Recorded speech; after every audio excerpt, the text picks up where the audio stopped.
resaka n'izay fanamariana ny fetin-dreny izay ihany sika dia hoaompana amin'ny fanamariana ny fetin-dreny ilay hetsika arabaritra karakarain'ny Madavision la grande braderie de Madagascar zany ny tsena rehetra ny trano eva rehetra dia ahitana fihenam-bidy avokoa araka ny ahafantarana ihany koa ity hetsika arabaritra ity.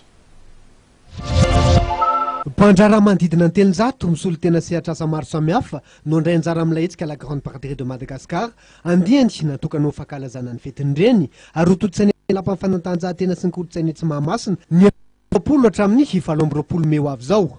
Mazava ho azy ireo entana fanaovana fanomezana ny tena omendanja.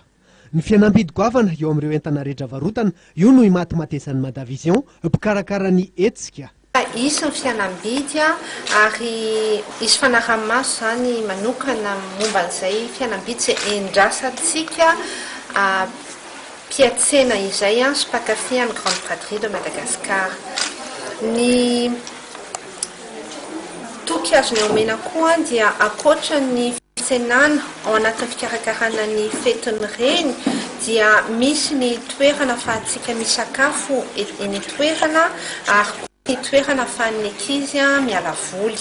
Ny asabotsy moa dia misy ny animation spéciale ho an'ny tanora.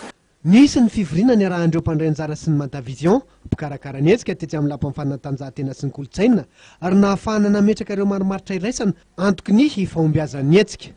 Mpitsidika manodidina ny 5 alina no endrasana mandritra ireo 5 andro isiany la grande braderie de Madagascar andiany natokana ho an'ny fetin-dreny.